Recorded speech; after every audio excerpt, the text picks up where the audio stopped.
Hello اور خوش آمدید۔ آج ہمارے پاس ملین ایئر ٹریڈرز کتاب سے ایک ایسی شخصیت کی کہانی ہے جو کسی فلمی کردار سے کم نہیں۔ ایک ایسا شخص جس نے اطالوی زبان میں ڈگری لی جی، اور پھر والدین کے دباؤ میں قانون کی تعلیم حاصل کی اور پھر ٹریڈنگ کی دنیا میں آ کے اپنا 90% سرمایہ صرف بہتر گھنٹوں میں ڈبو دیا، بالکل، اور پھر اسی ناکامی کی راکھ سے اٹھ کر ایک کامیاب ٹریڈر بنا۔ یہ راب بکر کی کہانی ہے۔ جی، ہمارا مقصد صرف ان کی کہانی سنانا نہیں، بلکہ اس کے ذریعے یہ سمجھنا ہے کہ ایک کامیاب ٹریڈر کی ذہنیت کیسے بنتی ہے۔ صحیح، یہ گفتگو اس بارے میں ہے کہ کس طرح ایک شخص خود کو ٹریڈر سے پہلے بیک ٹیسٹر کہتا ہے، کیوں وہ سرمایہ کی حفاظت کو منافع کمانے سے زیادہ اہم سمجھتا ہے، اور کس طرح ناکامی ہی کامیابی کی سب سے بڑی استاد بن سکتی ہے۔ تو آئیے اس دلچسپ سفر کا آغاز کرتے ہیں۔ تو چلے اس کو کھولتے ہیں۔ سب سے حیران کن بات تو راب بکر کا پس منظر ہے۔ بالکل، اطالوی زبان میں ڈگری، یہ کسی کرنسی ٹریڈر کے پروفائل میں تو بالکل فٹ نہیں بیٹھتا۔ نہیں، عام طور پر تو ہم اکنامکس یا فائنانس کی ڈگریاں سوچتے ہیں۔ جی، یہی تو اس کہانی کا سب سے دلچسپ پہلو ہے۔ یہ اس خیال کو چیلنج کرتا ہے کہ کامیابی کے لیے کوئی ایک مخصوص تعلیمی راستہ ضروری ہے۔ بکر کا مالیات یا سٹاک مارکیٹ میں بچپن سے کوئی شوق نہیں تھا۔ ہائی اسکول میں جب ایک بزنس کورس میں فرضی اکاؤنٹ سے سٹاک خریدنے کا موقع ملا تو انہوں نے اپنی پسندیدہ سٹیریو کمپنی کے شیئرز خرید لیے۔ جی، پائنیئر کے۔ اور کس بنیاد پر؟ کیا کوئی تجزیہ کیا تھا؟ نہیں، کچھ نہیں، صرف اس لیے کہ انہیں اس کمپنی کے سٹیریو پسند تھے۔ اچھا، اور نتیجہ یہ نکلا کہ وہ مقابلہ ہار گئے۔ تو یہ ایک چھوٹی سی مثال ہے جو بتاتی ہے کہ شروع میں ان کا نقطۂ نظر کتنا غیر سنجیدہ تھا۔ بالکل، اور ذاتی پسند پر مبنی تھا۔ یہ وہ پہلی غلطی تھی جو بعد میں انہیں بہت بڑے پیمانے پر دہرانی تھی۔ اور پھر قانون کی تعلیم کا مرحلہ آیا جو انہوں نے خود کہا کہ ایک محفوظ راستہ سمجھ کر چنا تھا۔ لیکن وہاں بھی دل نہیں لگا، اور گریڈز اتنے خراب تھے کہ کوئی بڑی لا فرم انہیں انٹرنشپ دینے کو تیار نہیں تھی۔ اور قسمت کا کھیل دیکھیں، اسی وجہ سے انہیں سان فرانسسکو کے ایک چھوٹے انویسٹمنٹ بینک میں انٹرنشپ ملی، جہاں ان کی زندگی کا دائرہ ہی بدل گیا۔ وہاں انہوں نے اپنی آنکھوں سے نیٹ اسکیپ کا IPO دیکھا۔ جی، یعنی جب کمپنی پہلی بار اپنے شیئرز عوام کو فروخت کرتی ہے۔ نیٹ اسکیپ اس وقت کوئی منافع نہیں کما رہی تھی، لیکن اس کے بانی راتوں رات کروڑ پتی بن گئے۔ تو یہ وہ لمحہ تھا جس نے ان کے اندر کی چنگاری کو ہوا دی۔ بالکل، ایک ایسی دنیا جہاں بغیر کسی روایتی نوکری کے بے پناہ دولت کمائی جا سکتی ہے۔ اس واقعے نے انہیں مارکیٹ کی طاقت کا احساس دلایا ہوگا۔ بہت زیادہ۔ اور پھر اسی بینک میں ان کی ملاقات ایک ٹریڈر سے ہوئی، جس کے بارے میں انہیں بعد میں پتا چلا کہ اس نے پچھلے سال $6 لاکھ کمائے تھے۔ $6 لاکھ؟ جی، یہ رقم قانون کے کسی بھی بڑے وکیل کی تنخواہ سے کہیں زیادہ تھی۔ تو اس وقت انہیں پہلی بار سنجیدگی سے احساس ہوا کہ وہ قانون کی تعلیم میں اپنا وقت برباد کر رہی ہیں۔ بالکل۔ یہاں سے کہانی ایک نیا موڑ لیتی ہے۔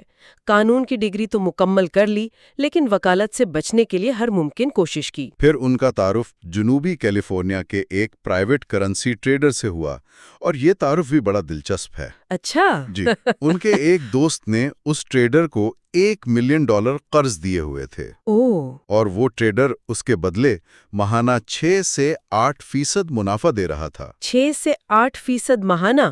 یہ تو ناقابل یقین لگتا ہے۔ بالکل۔ اب سوچیں، ایک ایسا شخص جو ابھی تک مالی دنیا سے صرف متاثر ہو رہا تھا، اس کے لیے یہ ایک بہت بڑی بات تھی کہ کوئی شخص اتنی مستقل مزاجی سے اتنا زیادہ منافع کیسے کما سکتا ہے۔ تو ان کا پہلا استاد ہی ایک دھوکہ باز نکلا۔ جی، اس نے یقیناً ان کے اعتماد کو ٹھیس پہنچائی ہوگی، لیکن کیا اس نے انہیں محتاط بنایا یا جلد امیر بننے کی خواہش ان پر حاوی رہی؟ بدقسمتی سے خواہش حاوی رہی۔ اس فراڈ کا سبق سیکھنے سے پہلے ہی وہ خود میدان میں کود پڑے تھے، اور اپنی ایک الگ ہی کہانی رقم کر رہے تھے۔ جی، اس دھوکے کا پتہ چلنے تک بکر اپنا پہلا ٹریڈنگ اکاؤنٹ پہلے ہی صاف کروا چکے تھے۔ اچھا، تو یہ دونوں کہانیاں ایک ساتھ چل رہی تھیں؟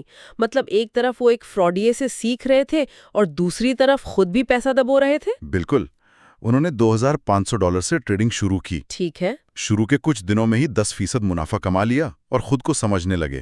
کرنسی ٹریڈنگ کا وارن بفیٹ۔ جی بالکل، وہ خوش فہمی کا شکار ہو گئے تھے کہ یہ کام بہت آسان ہے، اور اسی خوش فہمی میں انہوں نے وہ غلطی کی جو ہر نئے ٹریڈر کو تباہ کرتی ہے۔ انہوں نے ایک ٹریڈ لی اور اس کا کوئی سٹاپ لاس نہیں لگایا۔ ایک منٹ ذرا یہ سمجھائیں کہ سٹاپ لاس ہوتا کیا ہے؟ سٹاپ لاس ٹریڈنگ میں ایک حفاظتی جال کی طرح ہے۔ صحیح۔ آپ پہلے سے یہ طے کر لیتی ہیں کہ اگر ٹریڈ آپ کی سوچ کے خلاف گئی تو آپ زیادہ سے زیادہ کتنا نقصان برداشت کریں گی۔ تو جیسے ہی قیمت اس سطح پر پہنچتی ہے آپ کی ٹریڈ خود بخود بند ہو جاتی ہے۔ جی، یہ آپ کو بڑے نقصان سے بچاتا ہے۔ بکر نے یہ حفاظتی جال لگایا ہی نہیں۔ انہوں نے اپنی ہار کی کوئی حد مقرر ہی نہیں کی۔ تو انہوں نے ایک کھلی ٹریڈ چھوڑ دی، یہ امید کرتے ہوئے کہ مارکیٹ واپس آئے گی۔ جی، اور اس سے بھی بدتر کیا، وہ ایک آن لائن کامنٹری پر بھروسہ کر بیٹھے تھے جس میں کہا گیا تھا کہ یورو کی قیمت گرے گی۔ جب قیمت ان کے خلاف جانے لگی تو انہوں نے اپنی پوزیشن دوگنی کر دی۔ نقصان میں مزید پیسہ ڈالتے رہے۔ جی، یہ سوچ کر کہ اب تو ضرور گرے گی۔ نتیجہ صرف 72 گھنٹوں میں 90% سرمایہ ختم۔ وہ اس تجربے کو ذلت آمیز کہتے ہیں۔ یہ تو کسی ڈراونے خواب جیسا ہے۔ زیادہ تر لوگ تو شاید اس کے بعد ٹریڈنگ کا نام بھی نہ لیتے، لیکن بکر نے ایسا نہیں کیا۔ یہ ناکامی ان کے لیے ایک اہم موڑ کیسے بنی؟ یہی سے ان کی حقیقی کہانی شروع ہوتی ہے۔ انہوں نے ہمت ہارنے کے بجائے اپنی غلطیوں کا پوسٹ مارٹم کیا۔ کیا کیا غلطیاں تھیں؟ وہ کہتے ہیں کہ میں بہت زیادہ ٹریڈز کر رہا تھا، ہر ٹریڈ پر 5 سے 10% رسک لے رہا تھا، جو کہ بہت زیادہ ہے۔ بہت زیادہ ہے۔ ایک ہی وقت میں کئی سسٹم استعمال کر رہا تھا اور نظم و ضبط پر توجہ دینے کے بجائے صرف نئے سسٹمز کے بارے میں کتابیں پڑھتا رہتا تھا۔ تو اس ناکامی نے انہیں مجبور کیا کہ وہ رکیں اور سوچیں کہ اصل مسئلہ کیا ہے۔ بالکل۔ تو اس بڑی ناکامی کے بعد انہوں نے کیا کیا؟ انہوں نے ایک بالکل مختلف راستہ اپنایا۔ جی، انہوں نے 11 مہینے صرف اور صرف ٹیسٹنگ میں گزارے۔ 11 مہینے؟ جی، یہ ان کی کہانی کا سب سے اہم حصہ ہے۔ یہاں ان کی شناخت ہی بدل گئی۔ انہوں نے خود کو ایک ٹریڈر کے بجائے ایک بیک ٹیسٹر کے طور پر دیکھنا شروع کیا۔ اور ان کا اصول بن گیا کہ اگر میں ٹیسٹنگ سے یہ ثابت نہیں کر سکتا کہ کوئی سسٹم کام کرتا ہے تو مجھے حقیقی رقم سے اسے ٹریڈ کرنے کا کوئی حق نہیں۔ بالکل۔ ایک منٹ، وہ دستی طور پر بیک ٹیسٹنگ کرتے تھے؟ آج کے دور میں جہاں الگوریدم اور آٹومیٹڈ سافٹ ویئر موجود ہیں، یہ تو وقت کا ضیاع نہیں؟ ظاہری طور پر ایسا ہی لگتا ہے۔ گھنٹوں بیٹھ کر چارٹس کو ایک ایک کینڈل آگے بڑھانا؟ لیکن اس کا ایک گہرا نفسیاتی فائدہ ہے۔ جب آپ گھنٹوں بیٹھ کر ایک ایک کینڈل کو خود آگے بڑھاتے ہیں تو آپ مارکیٹ کی تال کو محسوس کرنا شروع کر دیتے ہیں۔ اچھا۔ آپ کو وہ پیٹرنز نظر آتے ہیں جو کوئی سافٹ ویئر نہیں دکھا سکتا۔ یہ عمل صبر اور نظم و ضبط بھی سکھاتا ہے، جو ٹریڈنگ میں سب سے اہم ہے۔ تو یہ ایسا ہی ہے جیسے کوئی پائلٹ اصلی جہاز اڑانے سے پہلے سینکڑوں گھنٹے فلائٹ سیمولیٹر پر گزارتا ہے؟ بالکل، بلکہ اس سے بھی زیادہ۔ پائلٹ کو پتا ہے کہ سیمولیٹر کام کرتا ہے۔ صحیح۔ بکر تو پہلے یہ ٹیسٹ کر رہے تھے کہ کیا ان کا بنایا ہوا جہاز اڑ بھی سکتا ہے یا نہیں۔ وہ ہر حکمت عملی کو ماضی کے ڈیٹا پر ایسے چلاتے تھے جیسے وہ لائیو ٹریڈ کر رہے ہوں، یہ دیکھنے کے لیے کہ کیا وہ حکمت عملی وقت کی کسوٹی پر پورا اترتی ہے یا نہیں۔ تو اس عمل نے ان کے اندر اعتماد پیدا کیا جو پہلے خوش فہمی پر مبنی تھا اور اب ڈیٹا اور محنت پر۔ بالکل۔ اچھا، اب جو بات میں بتانے والی ہوں اس نے مجھے واقعی سوچنے پر مجبور کر دیا۔ کیا؟ یہ ٹریڈنگ کے بارے میں سنی سنائی ہر بات کے الٹ ہے۔ وہ کہتے ہیں کہ یہ جملہ صرف اس رقم سے ٹریڈ کریں جسے آپ کھونے کی استطاعت رکھتے ہیں بہت نقصان دہ ہے۔ یہ ایک بہت گہری اور منتزہ بات ہے۔ عام طور پر تو یہ مشورہ بہت معقول لگتا ہے، لیکن یہ سوچ تو ٹریڈنگ کی روح کے خلاف نہیں۔ ٹریڈنگ تو ہے ہی رسک لینے کا نام۔ صحیح۔ اگر کوئی ہر وقت پیسہ بچانے کا سوچے گا تو کیا وہ کبھی بڑا منافع کما سکے گا؟ یہی سب سے بڑا مغالطہ ہے۔ بکر کا فلسفہ یہ ہے کہ جب آپ یہ سوچ کر پیسہ لگاتے ہیں کہ اسے کھونے میں کوئی حرج نہیں، تو آپ لاشعوری طور پر اس پیسے کی حفاظت نہیں کرتے۔ بالکل، آپ ایک جواری کی ذہنیت اپنا لیتے ہیں۔ بکر کہتے ہیں کہ ٹریڈنگ کے لیے استعمال ہونے والا ہر $1 مقدس ہے۔ مقدس؟ جی، کیونکہ یہ کسی کے مالی مستقبل، ان کے بچوں کی تعلیم یا ان کی ریٹائرمنٹ کی نمائندگی کرتا ہے۔ تو ان کا پہلا مقصد پیسہ کمانا نہیں بلکہ